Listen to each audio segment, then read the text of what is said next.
Ladies and gentlemen, we are here in the city of brotherly love, downtown Philadelphia. You can see beautiful Independence Mall, where our forefathers signed the Declaration of Independence in 1976. And I'm here with my good friend and co-worker, Mark Hershberger, who, if anyone loves music as much as me, or even more than me, it's Mark. Could be. Now, Mark, you're a lover of power pop music.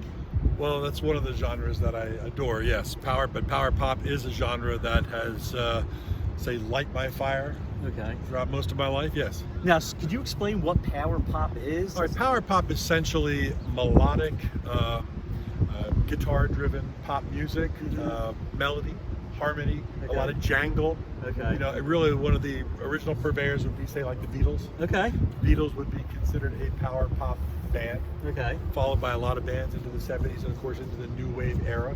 Okay. A lot of power pop. It's and usually the lyrics are about love or fun or something upbeat. Okay. Yeah. Well, I love power pop myself. And Mark, is it true? I heard that you have your own record label. Yes, it is. Can you tell us the name of that record label? Well, it's Pop Detective Records. It's been around for nearly 15 years now. I started it, about 15 years ago, all based on a couple bands I was working with, writing articles about. They said, why don't you release a new album? I said, I've never released an album. Start a label, do it. Mm-hmm. And that's what I did. Fantastic. You know, and I've up to about 45 releases now on Pop Detective. Very impressive. Well, Mark, I'm very curious. I'm sure you love thousands of albums, hundreds and hundreds of artists.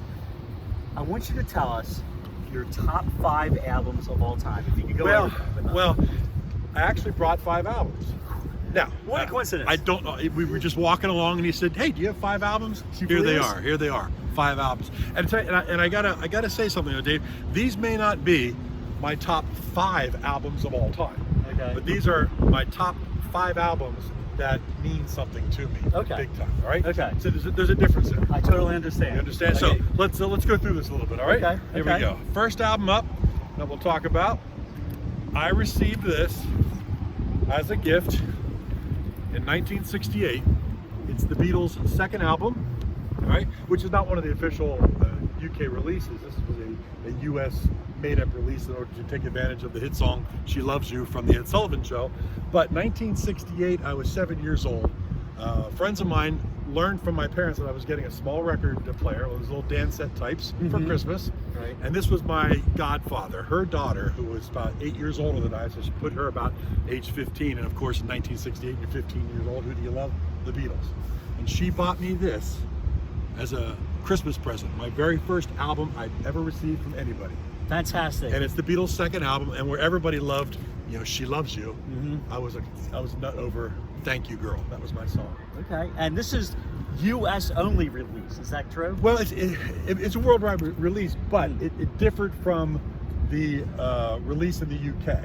Okay. So in the UK, their first album included "She Loves You" and a bunch of the songs. So they rushed this out in the US in order to take advantage of some of the songs that had been hit at the time. But it's the Beatles' second album, but it was my first album. There you go. That There makes you a go, big Mark. difference. So that's number 1. And their first album in the US was Meet the Beatles. Meet the Beatles. In the rest of the world, Yeah.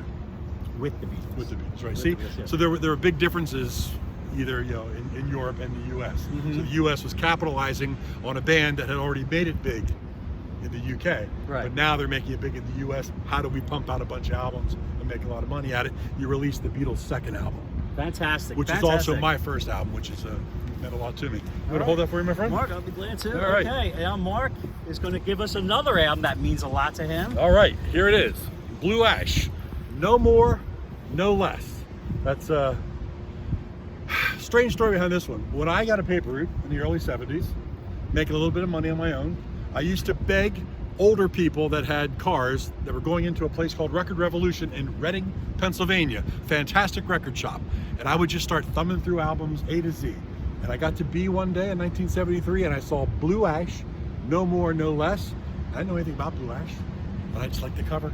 It looked rock and roll, doesn't it? Yes, yes. And I noticed that you have some the autographs, signature, something? yes. Yeah, talk to us about that. The cool story about this album is not only did I love it when I first bought it, but 25 years later I was writing Where Are They Now articles for a magazine called Oddities. Okay. I was known as the pop detective. Where have you heard that before?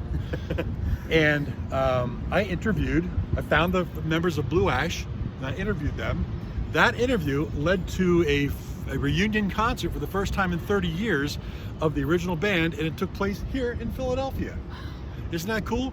So of course, when I interviewed them and the concert took place, after the concert they asked me about a super group they had going on called the Deadbeat Poets, and would I release the Deadbeat Poets on my label? And that's where my label came about. It's like, I don't have a label. They said start a label, and Pop Detective started. There you go. There's the history of Pop Detective. There's the history of Pop Detective. So when these guys did the reunion show, obviously I got everybody to sign the album.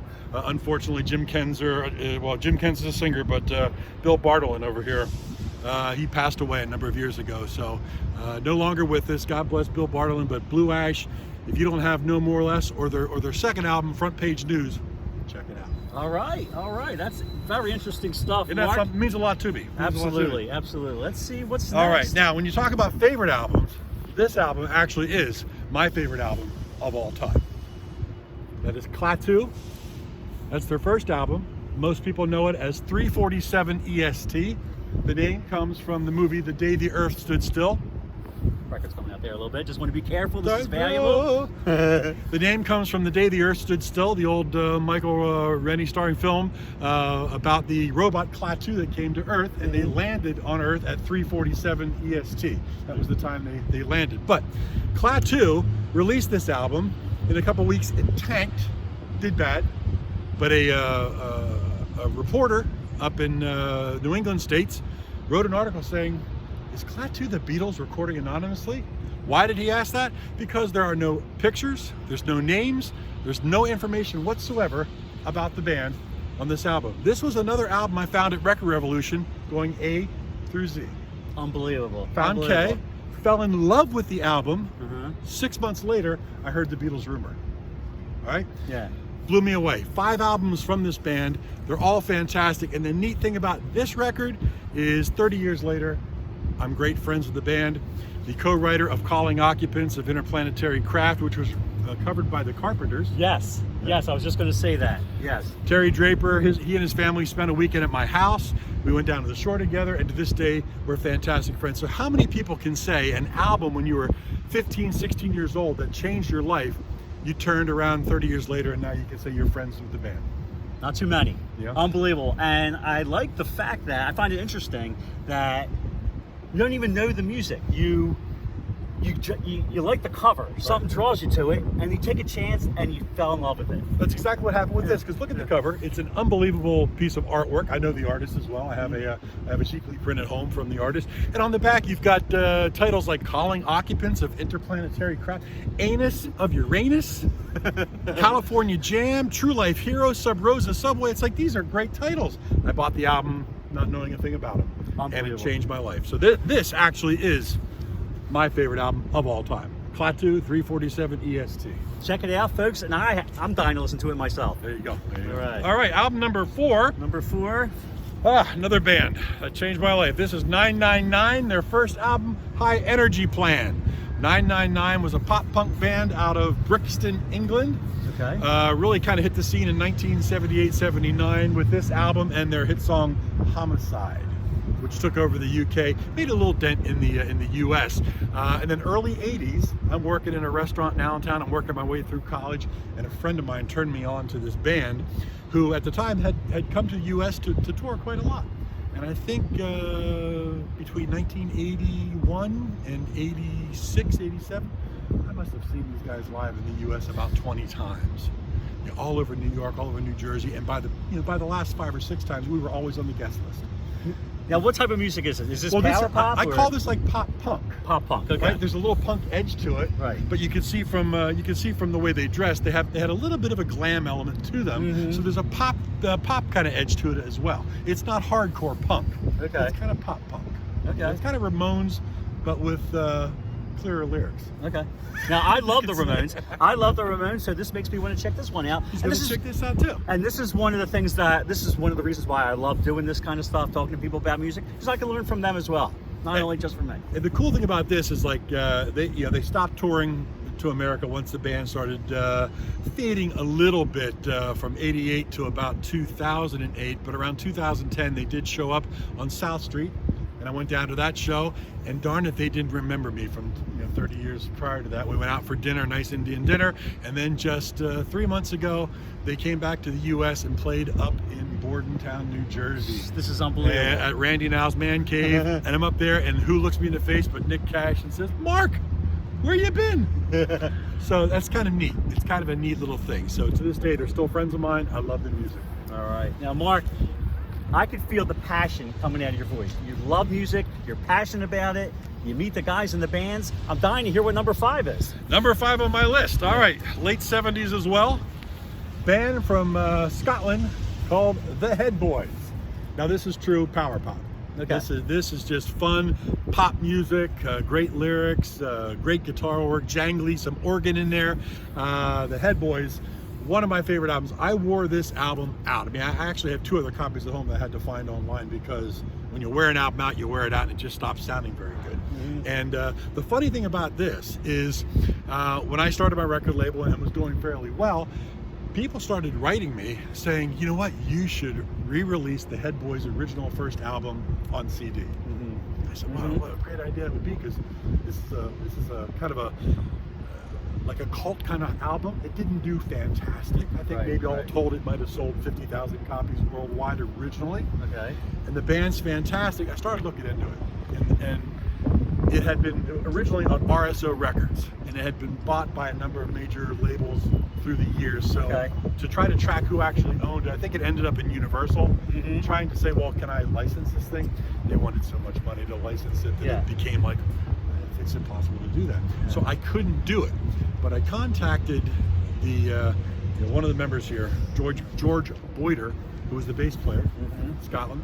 Told him what I'd like to do, and he said, "Listen, I know it's really tough trying to license that thing, but after one album, the Head Boys broke up. The label wanted to do different things with them. They didn't agree with it, so they said, that's it, we're done." They had a complete second album in the can, ready to go, that they owned, never released. And guess who released it? That would be me. Pop Detective Records. Pop Detective Records, folks. So I released the long lost, never released second album from the Head Boys on my label, and it's gotten a lot of great attention from Head Boys fans over the world. I mean, it's not a huge selling thing, but it's a cult following type of thing, and people have just loved the fact that I got to release this. So, and again, I had dinner with George in New York City when we put this together. Now I consider him a friend, but one of the albums that really has stuck with me over time. All right. The Head Boys. Well, folks, I have some catching up to do. I have the Beatles' second album, but these other 4, I don't have. And I didn't even listen to them, so I got to check these guys out too. Mark has just turned me on to new music. I hope I can turn you on to new music. This is Dave Maybaum, Mark Hershberger, live from the city of brotherly love. Go ahead, Mark. One final thing. I know Dave loves vinyl, and Pop Detective has released vinyl, so to add to his collection, a brand new copy of the Deadbeat Poets' Hallelujah Anyway. This goes to Dave Maybaum in honor of his new YouTube channel. So subscribe, hit that bell. Wait, this is for me, you're saying? This is for Dave. Oh my God, this makes my day, Mark. There you go. Thank you so much. This is Dave's Record Review, signing off from the city of brotherly love. Thank you, everybody.